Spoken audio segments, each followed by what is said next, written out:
aleykum wa rahmatullahi wa barakatuh. Musidɓe yiɓe kala ka wawɗon wontirde ka laalagal aduna Allah ɗo hara ɗo ndaara ɗi mbodoji ɗo fedde fulɓe fedde ɓantal Fuuta Jalon hella Italie ɗo no salmina on, no jarna on, no yetta on, no inna mum ko saɗi mum ko tooli fi welo welo moɓe woni hebilanade fi ala arayɗo ɗo on ɗum hawritoyay e lewru nasara le 17 juillet 2022. ɗum noon no waɗe e ca'um e nder ca'e maɓɓe ɗen ɗo e nder Italie on ɗo ca'um innete kon Treviso, tawa kon e ca'oy ɓurkoye ɗuɗude e fulɓe Fuuta e nder Italie on ɗo.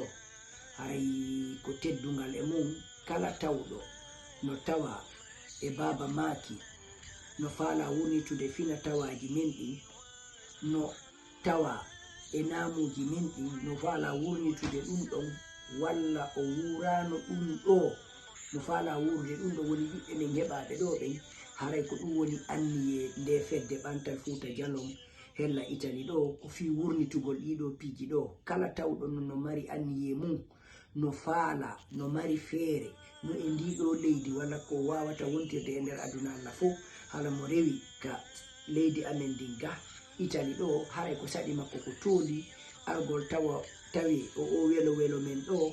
ɗum ɗon fuɗɗoroɗen ɗo bismillahi rahmani rahim, toroɗen Allah yo Allah ombitiran en alhamdulillahi rabbil alamin. haray e nden ñalande piiji buyno anniya e nder mum fuɗɗoto e 10 heures kala noon on tigi ka woniri woni e nder leydi ndin ɗo, woni e ca'e e nder ca'e fedde ɓantal Fuuta Jalon nden e nder Italie on ɗo. haray mo tora arugol law gila 10 heures fete on fuɗɗoto o gasoyay e 19 heures ha e 20 heures si Allahu on jaɓi. e nder ngal ñalande haray no muuya hollirgol keheji ɗi marɗen ɗin fina tawaji men ɗin beru ɗin ɗi Allah taƴinani en tawa ɗen mari ɗi e ɗe saare ɗen e ɗe ca'e ɗo. haray ɗum ɗo fof ko moɗodirte ɗum holle. haray no woodi anniye mum kañum kadi ɓurtugol wurnitugol kadi ka haala men fulfulde adalama ko tawɗaɗen mari dariɓe e ko yowiti e mum yaltinayɓe nden ñande e ko yowiti e suga ɗiɗo piiji.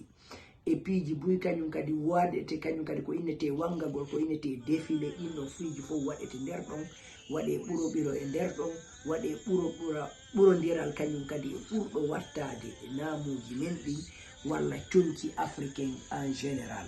haray noon fof no tara fof no tora wawgol arugol law tawa o welo welo ɗo taweɗen e ɗum ɗo wurniten ɗi aadaji men ɗin, saabu gandi ɗuɗon no inni yimɓe ɓen leñol ngol heddike fanne ngol wuuri aadaji e tawaji ko ngol andirako ñande ngol acciti ɗum ɗo wo haray fi maggol muli. haray ɗen darto ɗo kala ka wawɗo wontirde meɗen torano on jam, yo Allah faw on jaw.